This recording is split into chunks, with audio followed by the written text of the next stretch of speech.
Hi friends, నా పేరు శ్రావణి అండి. నేను టీచర్గా జాబ్ చేస్తున్నాను. సంక్రాంతి హాలిడేస్లో మేము వెకేషన్కి వెళ్ళాము.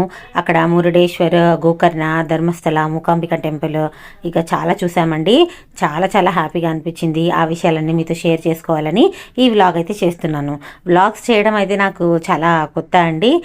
రెసిపీస్ ఇక కొన్ని వీడియోస్ అయితే చేశాను, కానీ ఇలా వ్లాగ్ రూపంలో మీద ముందుకు రావడం చాలా చాలా హ్యాపీగా ఉంది. మన ఈ ఇంటి గృహలక్ష్మి ఛానల్లో చాలా అయితే ట్రావెల్ వ్లాగ్స్ ఉన్నాయి. ప్లీజ్ అండి మీరు అవన్నీ చూడండి ఒకసారి. ఇక మేమైతే కర్ణాటక మీదుగా అయితే వెళ్ళాము. కర్ణాటక బళ్ళార్ అనమాట. అక్కడ బెన్న దోశ, ఇడ్లీ అయితే ట్రై చేసాం. బెన్న దోశ చాలా బాగుందండి. వెన్న ఎక్కువగా వేస్తారు వాళ్ళు, చాలా టేస్టీగా ఉంది. పెద్దవాళ్ళకి బాగుంటుంది, కానీ పిల్లలకు అరగదనమాట. ఇక మా చిన్న పాప కంటే ఈ కార్ పడదండి. కానీ ఏం చేస్తాము, మనం ఎక్కువగా మంచిగా అన్ని ప్లేసెస్ చూడాలంటే కార్లోనే వెళ్ళాలన్నమాట. తనకు వామిటింగ్స్ అలా అవుతుంటాయి కాబట్టి కొద్దిసార్లు ఇబ్బందిగా అనిపించింది. కానీ మురుడేశ్వరి ఇవన్నీ కూడా నాకు చాలా చాలా ఇష్టం అండి. నాకు ఇష్టదైవమైన శివయ్యను దర్శించడానికి వెళ్తున్నాం కాబట్టి చాలా హ్యాపీగా అయితే ఉంది. ఇంకా నేనైతే ముఖ్యంగా నాకు కార్లో మంచి సాంగ్స్ పెట్టుకొని, అలాగే మంచి గ్రీనరీ, పచ్చదనం చూస్తూ ట్రావెల్ చేయడం చాలా చాలా ఇష్టం అండి. కాబట్టి చాలా బాగా ఎంజాయ్ చేశాను నేనైతే. మనము ఎక్కడికైనా వెళ్తున్నాము, మనం పుణ్యక్షేత్రానికే వెళ్తున్నప్పటికీ కూడా మన మనసు చాలా ప్రశాంతంగా హ్యాపీగా పెట్టుకొని సంతోషంగా వెళ్ళి వస్తే ఆ తృప్తే వేరు తెలుసా. మనము డబ్బులు ఖర్చు అవుతాయి, కానీ డబ్బులు గురించి కాదండి, మన సంతోషం, ఎన్నో సంతోషాలని మనం మూట కట్టుకొని వచ్చేసేయచ్చు అనమాట. ఇక మేము మురుడేశ్వర్ అయితే వెళ్ళామండి. ముందుగా గోకర్ణ వెళ్ళాం. గోకర్ణ ఇక్కడ మెయిన్ ఆత్మలింగం అండి. ఆత్మలింగము, రావణాసురుడు శివయ్యను ఆత్మలింగం కోరుతాడనమాట. శివయ్య ఒక షరతు పెడతాడు, ఆత్మలింగాన్ని కింద పెడితే అది అంతర్ధానం అయిపోతుంది, భూ గురుత్వాకర్షణ శక్తి ద్వారా అది లోపలికైతే భూమి లోపలికి వెళ్ళిపోతుంది అనేసి. కానీ ఈ వినాయకుడు మారువేషంలో వచ్చి రావణాసురుడి దగ్గర ఉన్న ఆత్మలింగాన్ని పట్టుకుంటానంటాడండి. అతను రావణాసురుడు సంధ్యావందనం చేసుకోవడానికి వెళ్ళి అక్కడ అయితే ఆత్మలింగం అయితే వినాయకుడి చేతికిచ్చి, బాలుడా ఇది కాసేపు పట్టుకో, కింద అయితే పెట్టవద్దు నేను వచ్చేదాకా అంటే, కానీ పాపం అండి, విష్ణుమాయ ద్వారా ఈ వినాయకుడు ఈ ఆత్మలింగాన్ని అయితే కింద పెట్టేస్తాడు. అది అక్కడ గోకర్ణలో అంతర్ధానం అయిపోతుంది. గోకర్ణలో షాపింగ్ అయితే చాలా కాస్ట్లీ అండి. ఇంకా డ్రై ఫ్రూట్స్ అయితే చాలా ఎక్కువగా ఉంటాయి. ఇక్కడ చుట్టుపక్కల అంతా కొండ ప్రాంతాలు కదా, డ్రై ఫ్రూట్స్ బాగా పండిస్తారనమాట. అంతేకాదు స్పైసెస్, ఈ ఇలాచి, యాలుకలు ఇవన్నీ కూడా బాగా పండిస్తారు. అక్కడ క్వాలిటీ అయితే చాలా బాగుంది అండి. మీరు ఈసారి వెళ్ళినప్పుడు అక్కడ షాపింగ్ చేయండి. కానీ ధర మరీ తక్కువ అయితే కాదండి. ధర నార్మల్గా మనం ఊళ్ళో ఎలా కొంటామో అలాగే ఉంటుంది, కానీ క్వాలిటీ అయితే ది బెస్ట్ క్వాలిటీ అండి. చాలా చాలా బాగుంది క్వాలిటీ. కాబట్టి మీరు కూడా డ్రై ఫ్రూట్స్ షాపింగ్ చేసేయండి. ఇక గోకర్ణ అనే కాదండి, ఇక్కడ కర్ణాటక సైడ్ అన్ని గుళ్ళల్లో ముఖ్యంగా ఈ మగవాళ్ళు షర్ట్ వేసుకోకూడదండి, అలాగే ప్యాంట్ కూడా లేదు, అలో లేదు. వాళ్ళు ఒక బనియన్, అలాగే పంచ, ఇలా మంచి వస్త్రధారణలో అయితే ఉండాలండి ట్రెడిషనల్గా. అలా అయితేనే అలో చేస్తారు. అంతేకాదండి, ఇక్కడ ఫారినర్స్ని ముఖ్యంగా గోకర్ణ దేవాలయంలో అలో చేయరండి. ఇక ఈ గోకర్ణ దేవాలయము మీరు సందర్శించినప్పుడు ఈ ప్లేసెస్ అన్నీ చూడండి. ఇక్కడ మెయిన్గా బీచ్ అట్రాక్షన్ బాగుంటుంది, కానీ ఇక్కడ నీట్నెస్ అయితే అంతగా అయితే ఎక్కువగా ఉండదండి. నీట్నెస్ కొంచెం మెయింటెనెన్స్ ఇంకా ఉండాలి. ఇక మురుడేశ్వర్కి అయితే మనం వెళ్ళినప్పుడు నైట్ అయిపోయిందండి. ఆ టెంపుల్ కాంతులు అయితే దగదగామంటూ లైట్ల వెలుతురులో సూపర్గా అయితే ఉంది. మేము ఆర్యానా గెస్ట్ హౌస్లో దిగామండి. ఆర్ఎన్ఎస్ రెసిడెన్స్లో మాకు రూమ్స్ దొరకలేదు, కానీ ఆర్యానా గెస్ట్ హౌస్లో దిగడం వల్ల మాకు ప్లస్ ఏమంటే మొత్తం రాజగోపురం, అలాగే శివయ్య విగ్రహం కూడా బాల్కనీ నుంచి కనపడుతుంది, బీచ్ కూడా కనపడుతుంది. అదే ఆర్ఎన్ఎస్ రెసిడెన్స్లో అయితే కేవలం మనకు ఈ బీచ్ అయితే కనిపిస్తుందండి, కొంత పాటు మాత్రమే మనకు గోపురం అయితే కనిపిస్తుంది. ఇక ఇక్కడ చూసారు కదా, అంత బెస్తవాళ్ళు, చేపలు పట్టుకునే వాళ్ళు అయితే ఎక్కువగా ఉంటారు.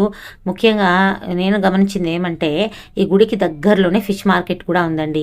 ఇలా గుడికి దగ్గరలోనే ఫిష్ మార్కెట్ పెట్టడం కరెక్టా కాదా అనేది నాకు తెలీదు, కానీ నాకు కొంచెం ఇబ్బందిగా అయితే అనిపించింది. మరి గుడికి దగ్గరలోనే ఫిష్ మార్కెట్ అయితే ఉంటుంది. ఇక గోపురం చూస్తే చాలా అతిపెద్ద గోపురం అండి. మన ఇండియాలోనే రెండవ అతిపెద్ద గోపురం అనమాట, రాజగోపురము. ఇక ఈ విగ్రహంకి వస్తే, విగ్రహం కూడా వరల్డ్లోనే అతిపెద్ద విగ్రహం అనమాట. ఇక మేము అన్నప్రసాదంలో అయితే ఉప్మా ఇంకా అటుకులు పెట్టారండి. మేము మార్నింగ్ వెళ్ళాం కదా, అందుకు ఉప్మా ఇంకా అటుకులు అయితే మాకు ప్రసాదంగా దక్కింది. చాలా చాలా హ్యాపీ అనిపించింది ఆ ప్రసాదం తిన్న తర్వాత. ఇంకొక కషాయం అండి, మిరియాలు, యాలుకలు, లవంగాలు ఇవన్నీ వేసిన కషాయం అయితే వాళ్ళు ఒకటి ఇస్తారు.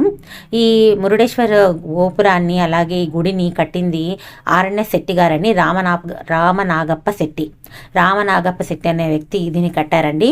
ఇంకా ఈ స్థల పురాణం గురించి, చరిత్ర గురించి కంప్లీట్గా అయితే నేను మురుడేశ్వర్ వీడియోలో చేశాను. మీకు ఐబార్లోను ఇంకా డిస్క్రిప్షన్లో లింక్ ఇస్తాను, ఒకసారి చూడండి.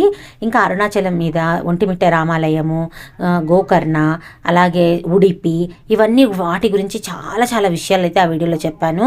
చాలా ఇంట్రెస్టింగ్గా అయితే ఆ వీడియోస్ అయితే ఉంటాయి, ప్లీజ్ చూడండి. ఈ రాజగోపురంలో మొత్తం కూడా మనకు 18 అంతస్తులు, అంటే మొత్తం కూడా 20 అంతస్తులు ఉంటాయి, కానీ మనల్ని 18వ అంతస్తు వరకు అలో చేస్తారనమాట. ఈ గోపురం నుంచి చూస్తే ఒక కిటికీలో నుంచి మనకు బీచ్ అయితే కనపడుతుంది, ఒక కిటికీలో నుంచి శివయ్య విగ్రహం, ఒక కిటికీలో నుంచి మొత్తం ఊరు అంతా కనపడుతూ ఉంటుందండి. చాలా బాగుంటుంది. ఇక ఈవినింగ్ అయితే మేము బీచ్కి అయితే వెళ్ళాము. అంతకంటే ముందుగా ఆఫ్టర్నూన్ అయితే మేము మూకాంబిక టెంపుల్కి అయితే వెళ్ళామండి. ఆ మూకాంబిక గుడి ఈ మురుడేశ్వర్ గుడి నుంచి మనకు 1.5 అవర్లో మనం వెళ్ళిపోవచ్చు. అమ్మవారండి అన్నపూర్ణాదేవిగా ఈ మూకాంబిక గుడిలో మనకు వెలిసిందనమాట. అయ్యవారు ఎక్కడుంటే అమ్మవారు కూడా అక్కడే కదా. కంపల్సరిగా మూకాంబిక టెంపుల్కి వెళ్ళి మీరు కూడా ఈ అమ్మవారిని దర్శనం చేసుకోండి. ఇక్కడ కూడా సేమ్ రూల్ అండి, మగవాళ్ళకు షర్ట్ అయితే ఉండకూడదు, అలాగే పంచ కట్టుకోవాలి, టవల్ అయితే మెడలో వేసుకోవాల్సి ఉంటుంది. చూసారు కదా, ఇది అయితే ఇక్కడ పద్ధతి అనమాట. మేమైతే షాపింగ్ అయితే ఏం చేయలేదండి, ఎందుకంటే అక్కడ చాలా చాలా కాస్ట్లీగా ఉంది. అంతేకాదండి, మా వారైతే మీకు తెలిసిందే కదా, హ్యాండ్ బ్యాగ్స్ ఉన్నాయి, అవి ఉన్నాయి, ఇవి ఉన్నాయి, ఇంకేం కొనొద్దు అనేసారు. కానీ మనం అక్కడ వెళ్ళిన పర్పస్ అయితే దైవ దర్శనం చేసుకోవడానికి కాబట్టి చాలా హ్యాపీగా అయితే నాకు అనిపించిందండి. ఇవన్నీ నాకు పెక్యులర్గా అనిపించాయి. ఈ మొత్తము ఈ గడ్డితో చేసినటువంటి వినాయకుడు, కథకళి రూపాలు కొనుక్కుందాం అనుకున్నాం, కానీ మా వారు వద్దన్నారండి.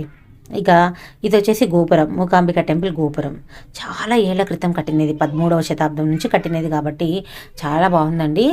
ఇక మేమైతే ఆఫ్టర్నూన్ అయితే ఇక్కడికి వెళ్ళాము. సాయంత్రము, ఎందుకంటే ముఖ్యంగా సాయంత్రము లైట్ వెలుతురులో మురుడేశ్వరిని చూడాలని నా కోరిక కాబట్టి మార్నింగ్ దర్శనం ఒకసారి చేసుకున్నాము, సాయంత్రం లైట్ వెలుతురులో మళ్ళీ దర్శనం చేసుకున్నాం అనమాట. ఇక ఈ లోపు గ్యాప్లో మేము బీచ్కి అయితే వెళ్ళామండి సాయంత్రము. అక్కడ బోట్ వే చాలా బాగుంది, అడ్వెంచర్స్ చాలా బాగున్నాయి. మేమైతే ఇలా రోప్ వే పైన మనకు ఒక బ్రిడ్జ్ మాదిరి కట్టారు, వాకింగ్ బ్రిడ్జ్.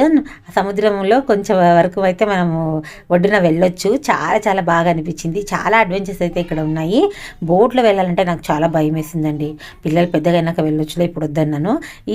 ఈ రోప్ వే ఉంది కదా, ఈ వాకింగ్ వే ఉంది కదా, అక్కడైతే వెళ్ళాను. అలలు మనకు పైకి వచ్చే కొద్దీ బ్రిడ్జ్ అనేది పైకి లేస్తుంది అనమాట. నాకు చాలా హ్యాపీగా అనిపించింది.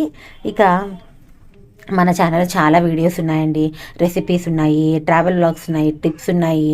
ప్లీజ్ అండి, మీరు దయచేసి ఒకసారి మన ఛానల్ని చూసి ప్లీజ్ సబ్స్క్రైబ్ చేయండి, అలాగే లైక్ చేయండి, ఇంకా మీ ఫ్రెండ్స్ అండ్ రిలేటివ్స్కు షేర్ చేయండి. ఇక ఈ మూకాంబిక టెంపుల్ తర్వాత మురుడేశ్వర్ వెళ్ళాం కదా, ఆ లైట్లు అనేవి నాకు చాలా బాగా అట్రాక్టివ్గా అయితే అనిపించాయి. అక్కడ నుంచి మేము ఉడిపి టెంపుల్కి అయితే వెళ్ళామండి. ఈ ఉడిపి టెంపుల్లో ముఖ్యంగా మనకు కృష్ణుడి విగ్రహం అనేది వెనక్కి తిరిగి ఉంటుందన్నమాట. ఎందుకంటే కనకదాసు అనే భక్తుడు తక్కువ కులవాడనమాట. అతన్ని లోపలికి రానివ్వరు. అలాంటప్పుడు అతను బయట నుంచొని బాగా ఏడుస్తూ ఉంటాడనమాట టెంపుల్ వెనక భాగంకి వెళ్ళి. అప్పుడు ఈ శ్రీకృష్ణుడి విగ్రహం అనేది ఆటోమేటిక్గా వెనక సైడ్ తిరిగి ఆ టెంపుల్ గోడకు ఒక కన్నం ఏర్పడి ఆ కన్నం నుంచి కృష్ణుడు ఆ కనకదాసుడికి దర్శనమిస్తాడనమాట. అంతేకాదండి, ఇక్కడ ముఖ్యంగా విగ్రహం అనేది కృష్ణుడి విగ్రహము మామూలుగా మురళి ఉంటుంది కదా, మురళి కాకుండా కృష్ణుడి విగ్రహంలో చేతిలో కవ్వం అనేది ఉంటుందన్నమాట. ఈ చరిత్ర గురించి మొత్తం కూడా చెప్పాను ఉడిపి వీడియోలో, దయచేసి ఒకసారి చూడండి. ఈ ఉడిపి వీడియో మీకు చాలా చాలా నచ్చుతుందన్నమాట. ఇక ఈ మురుడేశ్వర్ టెంపుల్లో మీరు చూసారు కదా, ఈ అమృతాన్ని అయితే చిలికేది, దేవతల అమృతాన్ని చిలికేది అయితే చూపిస్తున్నారు. చాలా బాగుంటుంది. నేను ఈ కర్ణాటక మొత్తం అబ్జర్వ్ చేసింటే ఈ మురుడేశ్వరి ఈ ప్రాంతాలన్నీ కూడా నాకు కేరళలో లాగా అయితే ఉన్నాయండి. కేరళకి వెళ్ళామా అనిపించింది. ఈ మురుడేశ్వర్లో దర్శనం చేసుకున్న తర్వాత నైట్కి మేము ఒక హోటల్కి వెళ్ళామండి. మామూలుగా ఇడ్లీ దోశ ఏం తింటాం, మేము ట్రావెల్ చేసినప్పటి నుంచి అదే తింటూ ఉన్నాము. మాకైతే ఎక్కువగా బటర్ నాన్, పన్నీర్ మంచూరియా ఇవైతే చాలా ఇష్టం, నార్త్ ఇండియన్ డిషెస్ అనమాట. ఈ నార్త్ ఇండియన్ డిషెస్ ఎక్కడ బాగా దొరుకుతాయి అని అక్కడ అడిగింటే టెంపుల్కి దగ్గరలోనే ఇంద్రప్రస్థ హోటల్ అనేది ఉందండి. అక్కడ మేము ఇవి టేస్ట్ చేసాము. కుల్చా, బటర్ నాన్, ఇంకా వెజ్ కర్రీ ఇవన్నీ చేసాం. చాలా చాలా టేస్ట్ బాగా అనిపించింది. రేట్స్ కూడా చాలా రీజనబుల్, ఇంకా మనకు క్వాంటిటీ కూడా చాలా ఎక్కువగానే అనిపించిందండి. మీరు కూడా ఒకసారి వెళ్ళండి. హోటల్ ఇంద్రప్రస్థ మురుడేశ్వర్ అనమాట. దగ్గరలోనే, టెంపుల్ దగ్గరలోనే ఇది కూడా ఉంటుంది. చాలా చాలా టేస్టీగా అయితే ఉంటుంది. ఇక నాకు లైట్స్, నైట్ టైం లైట్స్ ఉంటుంది కదా, సాయంత్రం 6 అయ్యేసరికి లైట్స్ అనేవి ఆన్ అయిపోతాయండి. 365 డేస్ మురుడేశ్వర్లో లైట్స్ వెలుగుతూనే ఉంటాయన్నమాట. ఇక మురుడేశ్వర్లో నైట్ అయితే గడిచిపోయింది. ఉదయం లేచిన వెంటనే మేమైతే ఈ ఉడిపి క్షేత్రానికి, ధర్మస్థలాకి వెళ్ళాం. టైం సరిపోతుందో లేదో అనుకున్నాం, కానీ బాగా టైం చాలా సరిపోయిందండి. అంతేకాదండి, మేము వెళ్ళినప్పుడు లైట్గా తుంపర పడుతూ ఉందన్నమాట. బయట వాతావరణం చాలా చల్లగా ఉంది. చాలా చాలా హ్యాపీగా అనిపించింది. గ్రీనరీ చూసారు, అచ్చం కేరళలో లాగా ఉందన్నమాట. ఇదిగోండి, మేమైతే ఇలా వ్లాగ్ చేయడానికి జస్ట్ ఒక షూట్ చేసాము, మా పాప నేను. చాలా హ్యాపీ అనిపించింది మాకు ఆ గ్రీనరీ ఇదంతా కూడా చూసిన తర్వాత. మీకైతే బోర్ కొట్టిస్తున్నాను అనుకుంటున్నారేమో, ప్లీజ్ అండి ఏమనుకోవద్దండి బోర్ కొడుతున్నట్టుగా.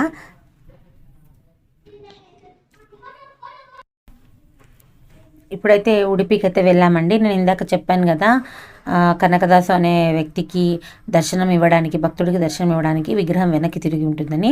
అందుకే ఈ ఉడిపి క్షేత్రంలో 2 గుమ్మాలు అయితే ఉంటాయండి మనకు గర్భగుడిలో. ఒకటి వచ్చేసి వెనక పక్క, ఇంకొకటి వచ్చేసి ముందర పక్క.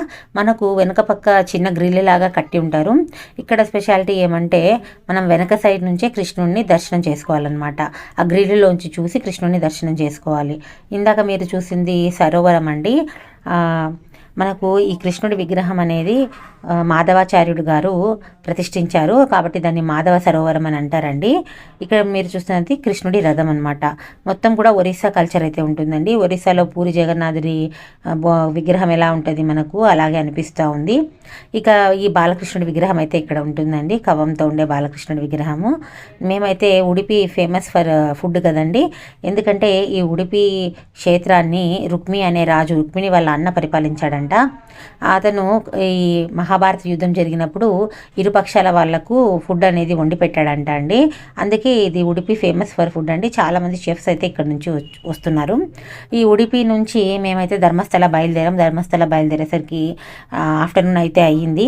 ఈ ధర్మస్థల క్షేత్రం శ్రీ మంజునాథ సినిమా చూస్తున్నారు కదండి మీరు, అచ్చం శ్రీ మంజునాథ సినిమా అనమాట.